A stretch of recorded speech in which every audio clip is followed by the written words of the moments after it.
And good morning. Welcome to Community Voice. I am your host, Josh Engel. Today is Wednesday, August 24th, and we have Oak Mountain Academy in the studio with us today. Very, very honored to have not only the lower school dean, Doug Moore, we also have the middle school dean, Jennifer Ruiz. Ruiz? Yes, Ruiz. Ruiz. All right, I thought that I was going to get that one right. All right. And we also have the upper school dean, Andrew Carnes, all of which have been on the program with us today. I did before, but today we're going to be doing a check-in for the fall school season for 2022. Kids are back. Time to go back to school. Time to get back to work. Not that these deans have had any rest over the last few months. They have been working hard to make sure that the fall season goes smoothly and that every student has a great time. We're so glad to have them in the studio with us today. We're going to check in with each one of them. But first, why don't we... let me mention, we are streaming live on our WLBB Facebook page. So if you are tuning in and you have any questions or comments for our guests, please feel free to type those in, and I'd be happy to read those off to our guests. So why don't we start with Doug? Doug Moore, lower school dean. Good morning, Doug. Good morning. Well, tell you what. Why don't we do two things at once here? So, if you would tell us a bit about yourself, Okay. a bit of a biography for those who might not have ever tuned into a program with you before, and if you would give us a quick post-COVID check-in with the lower school. All right. Well, good morning, Josh, and we are so happy to be here. We thank you for the time. We are started back up and running now in our second full week of school at the lower school and middle school, upper school all together. And for me, this is starting my fourth year at Oak Mountain Academy. So it's just really gone quickly. It's amazing that we're already starting our fourth year. But I spent a career in Coweta County as a classroom teacher, band director, and then moved into administration, assistant principal, and then central office before I retired there. So worked a career there, was looking for something, to continue to challenge and be able to serve and work with young folks. And I never really got to spend a lot of time at the elementary age, and I always thought that was something I'd want to do, particularly at the end of my career. And no better place than Oak Mountain Academy with the lower school.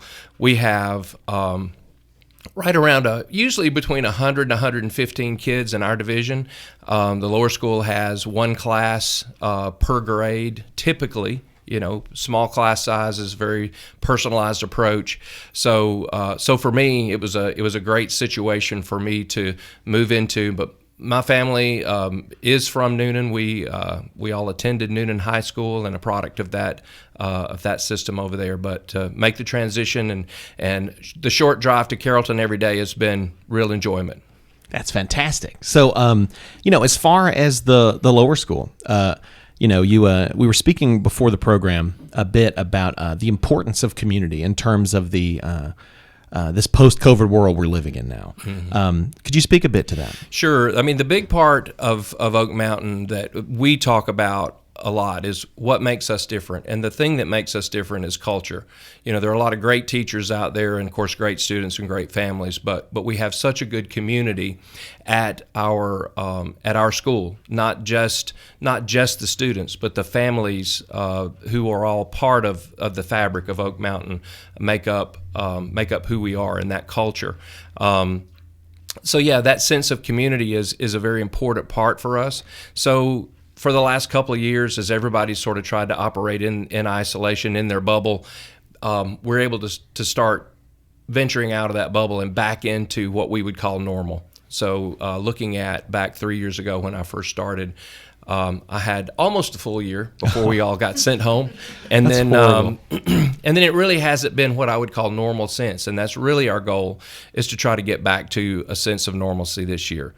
And it does include a lot of interaction between the different divisions, which is, I think, something that's very unique, is the fact that we are a lower school. We have our own separate building, but we also have a middle school and an upper school that are just walking distance. As a matter of fact, my kids all go to those two schools to take other classes during the day. They'll go over for PE or music or drama. They go to the upper school. They go to the middle school. So they see those kids. That's right. They see those kids. They interact with those kids. And a lot of that interaction, we have systems built in that are intentional to have them come down and interact with lower school, have them come down and eat lunch with our kids and so forth, meet them in the mornings and certain times. So, well, I really want to give a shout out to the students. I feel like we never do this because it's always when we have other deans, other schools in, we talk about. My mind tends to go, man, how difficult must it have been for the teachers, for the administration to orchestrate this strange, unprecedented development, right, with COVID. But I really got to say, shout out to the kids because honestly, for considering how much change they had to undergo during that time. They really showed so much maturity and teamwork. We're going to get through this together, and that's had to be a very weird thing for students. Absolutely. So your hard work and moving past everything and being strong, it's very appreciated to all the students tuning in. Now let's throw it over to the middle school dean, Jennifer Ruiz. Jennifer, it's so nice to have you back in the studio. Thank you, Josh. Nice to see you again. All right. So tell us, as with Doug Moore here, could you tell us a bit about yourself for folks who may never seen you on the program, and then give us a quick post-COVID update for the middle school? Sure. So some of in the professional world, a lot of people know me as Jennifer Ruiz, and I'm not going to hold anyone accountable to the trilling of the R in Spanish, but it goes to say that I am from Puerto Rico, born and raised, and I moved to Carrollton with my husband Carlos in 2006. So that is when I started my teaching endeavor here at Carrollton at the city school system since 2006. And then I made my transition to Oak Mountain Academy in the middle of the pandemic in 2020. So I was an ESOL teacher in Puerto Rico. And when I moved here, those positions were a little difficult to find. And someone said, well, teaching strategies are the same when teaching a foreign language. So wouldn't that be like teaching Spanish here? And that person just really changed my life, just mentioning that comment. And I've loved teaching Spanish to middle schoolers, and now I'm also the Spanish teacher at the upper school and the lower school. So I just love being able to, I feel like I get to do everything. I get to lead a middle school division of kiddos that you never know what day you're going to get, but in a fun way. They're just lively and fun and energetic. And then I also get to teach the upper school kiddos that have, they still have energy. They just don't show it the same way. Well, it's not cool to show it. You got to be. Although in my class, keeled. They know that we do play games and they have to be active, even at the upper school. So it's definitely a great experience that I get to lead the division, and also I get to still be a part of those kiddos' lives at the middle school. Spanish class is the most fun. It's the funnest class, and then and then if you teach it at the middle school, it's a really fun division. So fun division, fun class. Yeah. I remember my middle school Spanish classes. I was so excited to pick a Spanish name, and I was Ricardo. So how about that for a trill? Oh, very good. I'm practicing my trill. Yeah. Trill. Got 100. Thank you. Yes. Miss Ruiz noticed me. So as far as things going on in the middle school, it had to be a difficult time. You mentioned transitioning during the pandemic, but what's it like seeing that the dust kind of settle there? Like I said before, you never know what day you're going to get. Every day is different at the middle school. Every year is different. The energy that comes from the kids always looks different, but it's still energy. And it was still positive energy during the pandemic. Now you can definitely see out of their shells. The middle school just has, I don't know how to express it except that they're still joyful and happy. Even during the pandemic in our little bubble, they still were able to do a lot of things that because of our class sizes and our school size. We house grades 6th, 7th, and 8th grade at the middle school. So we have approximately, give or take, about 40 students overall. So that's a great number that you can still have transitions. You can still gather just with limitations. But now definitely there's a different type of energy where we don't have to have students go to one place to have lunch. We are all able to come together. And we are so excited about that, as Doug had mentioned before, that coming together piece. That community. That ability to integrate back together and learn from each other and whatnot. So let's go ahead. Well, what I was going to add, and I'll let Andrew do all the talking here now, but what you mentioned is just a piece of children. It's amazing how powerful they can be with being resilient. That's the word, resilience. Yes, resilience, and just persevere. We can learn a lot from children. And so I know that I learn a lot about our middle schoolers just pushing through even if we're in the middle of a pandemic and, there's change going on in the world, and they remind us that change isn't always a bad thing. It just teaches us a different lesson. Yep. So, hey, if you're listening, read The Little Prince. It really showcases the importance of holding on to that inner child, the balance that presents. Let's throw it over to the upper school dean, Andrew Carnes. Andrew, same question, same comments. Tell us a bit about yourself and a bit about the upper school. Sure. So my name is Andrew Carnes. I was born and raised in Noonan, Georgia as well. And I came to Oak Mountain in 2012. That's when I got hired to do physics and math, teach those classes. And I started becoming the upper school dean the same time Jennifer came in middle school. So we both got the COVID boot camp experience of figuring out how to lead through that, which was very unique for both of us, having to figure out how to do that. But it was nice to have a co-pilot in the same shoes as me and having to figure all that out. I've been there this whole time, and it's nice to finally see what it was like before that starting to come back, starting to get the same feelings from the students when they come back. Excitement's there again. There's not the worry. Hesitation. The parents seem happier and more relieved. It's been very nice in that kind of transition back. That everybody seems a bit more just ready for it. There's a lot less question, a lot less not knowing what to do, a lot less. Basically, people have their feet under them and know where they're going with that. And mentioning the students and their perseverance with that. For my seniors and juniors, they're the leaders. They're the ones I'm trying to push to do, leading the clubs, leading the sports teams, leading us in our convocations and advisories. And for them, they were freshmen and sophomores when this started. And so they've been transitioning into adulthood through all of that.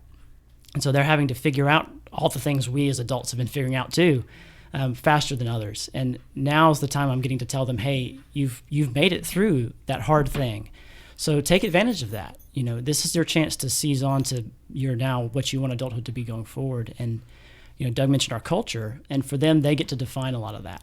We're small in a lot of ways, and that has a lot of great advantages in that. If you're a student who has a drive or a passion for something, this is a fantastic opportunity to step up and grab that and then get to shape where we go with it.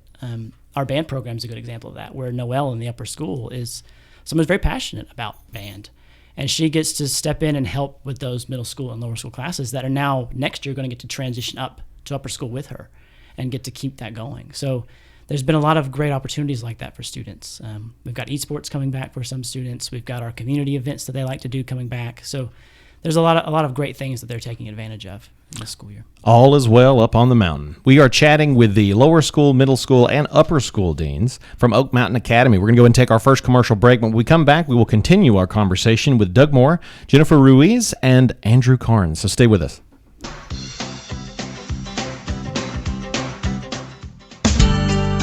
Health is a journey. It's making better choices, even when it's not easy. It's taking care of yourself and the people you love. At Tanner Health System, we're there for you with every step, with primary care, heart care, cancer care, women's care, orthopedics, surgical services, and so much more. We're dedicated to helping you live and feel your best. So let's get on that journey to health. You've got places to be for many years to come. Find us at tanner.org. As a believer in the power of education, we are called to set the standard by shaping and empowering the minds of future generations through quality education. Oak Mountain Academy embraces this philosophy, which is why my children attend this prestigious school. I am elated to serve on the OMA Board of Trustees, where together we prepare students and remind them to trust and believe in the power to transform the world. I'm Dr. Brian Bain, inviting you to celebrate our 60-year legacy of academic excellence. Visit us at oakmountain.us.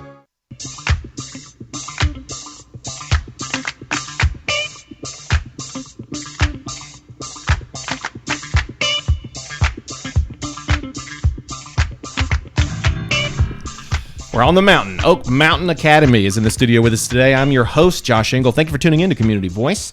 We have lower school dean Doug Moore, middle school dean Jennifer Ruiz, and upper school dean Andrew Carnes. And we are talking about the fall school season for 2022, getting right back into it. If you're just tuning in, be sure to check out the podcast of this episode, which will be uploaded to this station's website, as well as gradicommunications.com, and also the live stream. Yes, we are live streaming on our WLBB Facebook page. So if you have any questions or comments for our guest, feel free to type those in, and I'd be more than happy to read them.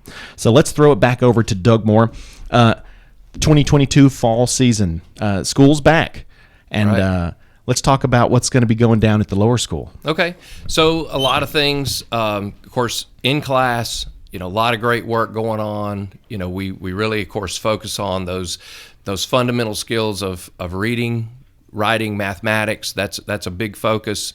Of course, we have the other core subjects. Our students are also involved in as many as 8 to 10 different enrichment classes during the week too, with the various arts and Spanish. We actually start with Spanish at pre-K 4. They start learning some vocabulary all the way up to Ms. Ruiz comes over and teaches our 4th and 5th graders. So they get almost like a Spanish 1 curriculum started there at the upper end of our building.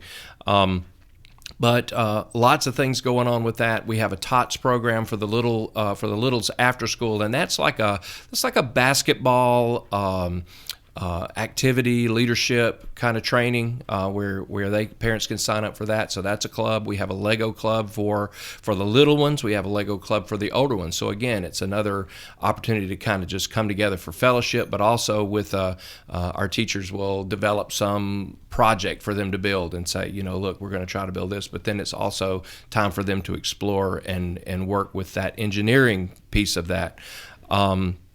We have a K-Kids club. So a Kiwanis-based club for our older kids. They do a lot of community service. They typically present the local Kiwanis club with a pretty sizable donation towards whatever their cause is for that year. And then we also have a Junior Master Gardeners Club, which is very cool. They re-landscaped the front circle of our building this past year, and it's beautiful out there. They did a wonderful job, but lots of teachers jump in, and again, it is that sense of community for after school. We also have a lot of after school sports that have started. We're in soccer season, and we have dozens of kids right now who are from the 6U on up to our 5th grade, working on soccer. I drove out past the practice field yesterday, and it was just covered looked like my entire division was out there playing soccer. But they're getting ready, to start playing some soccer, but they'll do some basketball later on. They'll do several sports through the course of the year. But yeah, lots of things in school, lots of things out of school. One of the things that I've been able to do since I've been over there, a passion of mine, is music. So we've started a band program. The 4th graders start on recorders, 5th graders get instruments, and then that matriculates on into the middle school. So 6th grade, 7th grade, they're on instruments now, and then eventually, we'll have that grows from year to year. But lots of different things going on, both in class and outside of class. I wanted to ask you a bit about this honor pledge. Mm-hmm. It sounds super interesting. It's something that I've not heard much about before. Okay. Could you speak a bit to that? Sure. And the other deans probably it affects them just as much or more than for us. Of course, we're trying to approach it foundationally. We have a convocation once a month in our school. Of course, being a faith-based school, they have devotional and they say prayer before their snacks and lunches and stuff like that before they're able to do that. But we do a convocation where we have a pretty serious character lesson once a month. That lasts 20 or so minutes, and each grade will lead that. Even we start with 5th grade and we work our way down to the last month of school. Pre-K 3 leads our convocation, and that's always a good time. So, but we center on that our warrior way, which is honesty, respect, and responsibility. Those are our 3 pillars of our honor code: honesty, respect, and responsibility. So we try to dissect that and really talk about what that means. So as a result of that, we do an honors assembly where we talk about our core values, and then everybody actually physically signs a piece of paper saying that they're going to uphold that honor pledge. That's fantastic. Well, let's throw it over to Miss Jennifer Ruiz, the middle school dean.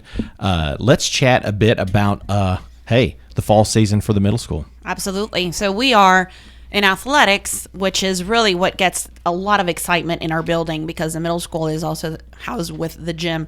It's volleyball season. And volleyball season, the Lady Warriors are just all about volleyball. Almost every single girl in our division is on the volleyball team. Mm-hmm. And several of them are on the JV squad. and then of course they help out with the varsity squad. So volleyball is definitely a very popular sport in our division, and it's really neat to even see the boys go and support the girls, and it's just part of the school spirit piece. So that energy that athletics bring to any school is so important, and it's phenomenal to watch, and the teachers stay after school and support the kiddos, and it just helps build those relationships that are really important. That camaraderie, as well. That team.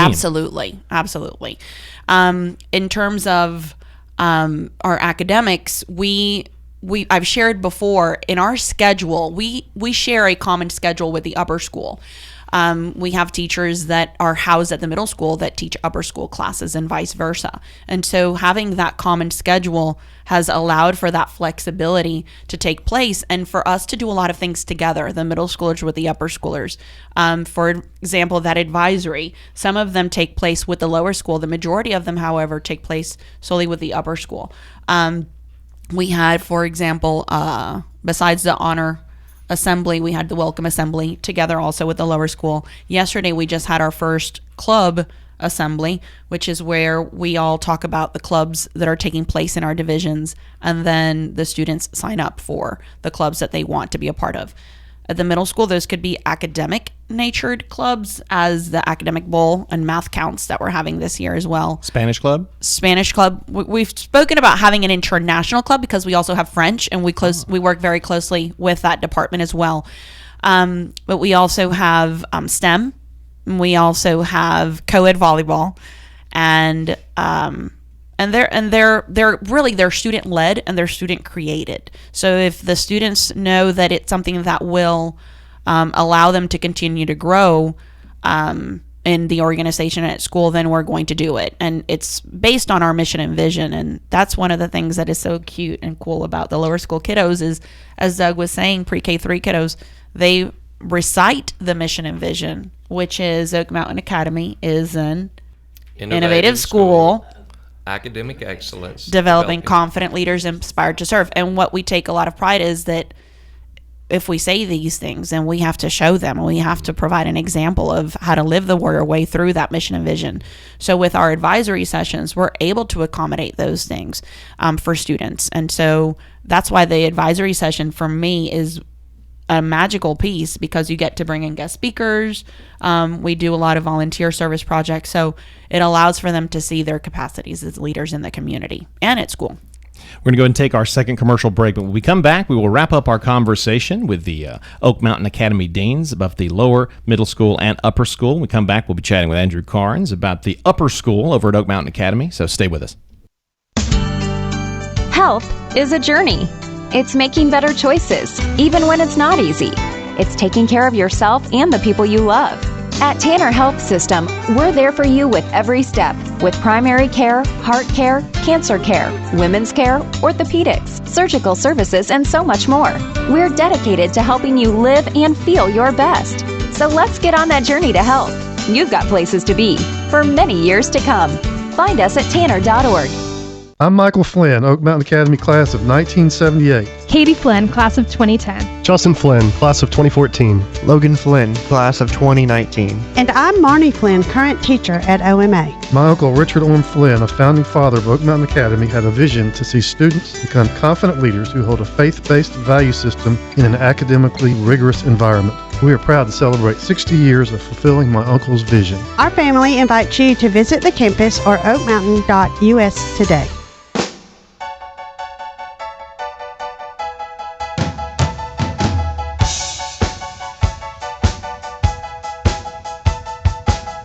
And we're back to Community Voice. I'm your host, Josh Engel. We have Oak Mountain Academy in the studio with us today. We have the lower school, lower school dean, Doug Moore, middle school dean, Jennifer Ruiz, and upper school dean, Andrew Carnes. We just had to take our second break, but let's throw it over to Andrew. Upper school, what's the word on the street for the 2022 fall season? Sure. So for us, we've talked a lot about these advisories and community events that we do. And so for the upper school, the emphasis becomes on you're the leader of those things. So lower school's kind of learning the foundations, middle school's kind of learning the ropes of how to move and maneuver in all those environments. And then the upper school, you're setting the tone. How do we do this and how do you facilitate this? So one of the ways for them, say, for the honor code, for example, is they have a student honor council.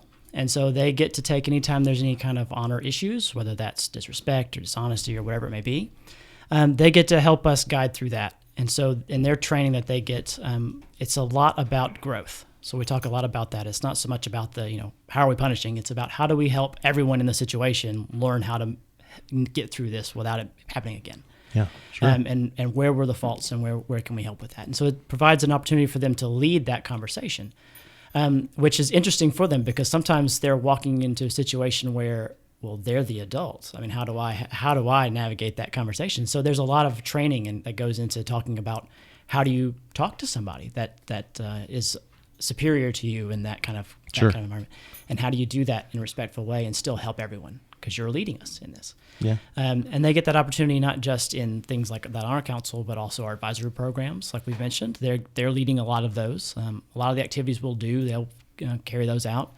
We also have lower school aides that go down and we'll do things like be teacher aides or help in the PE class and show them how to do different sports and things like that. There's also, I mentioned the sports programs already that we have. The volleyball program in the middle school, that's the same thing in the upper school. Many love doing that in the upper school. And for a lot of the kids, it's going down at lunch to have time with them or opening the car doors for them in the mornings. And they get to see those kids they're seeing on the basketball court or on the volleyball court or out on the soccer field. And it really brightens the lower school kids' days to see those older kids. And they get to see how they actually have that impact. Because that's kind of been the thing the past couple of years. They haven't gotten to see it so tangibly.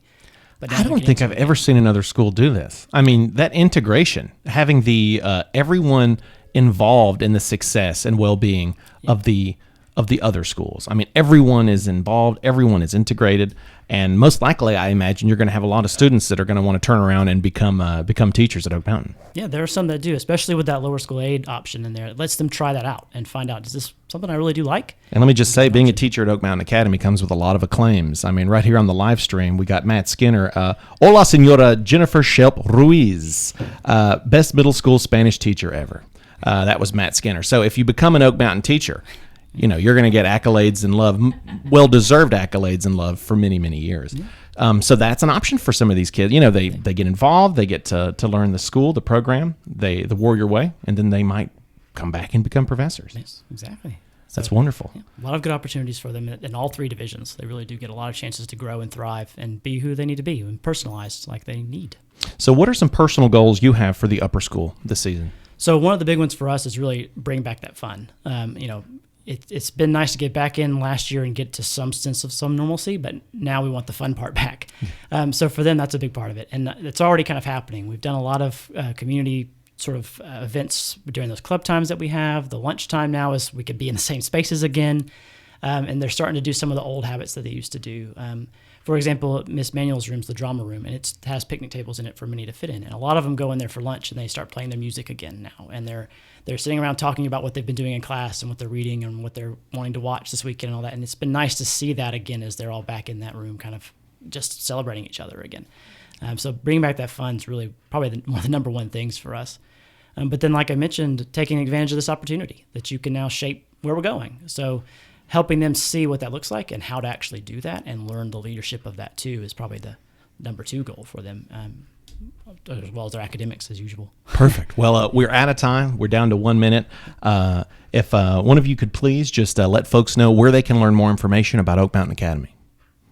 Let's throw it over to Doug. I bet you got info. So we have a website, which Miss Kilgore is sitting over here on the side, our admissions director. She keeps us all straight. But we have a website, Facebook, oakmountainacademy.us, oakmountainacademy.us, and then, of course, our Facebook page is very active. Perfect. Well, go check them out on Facebook. Check out the website. I'm so glad to hear everything's going well up on the mountain.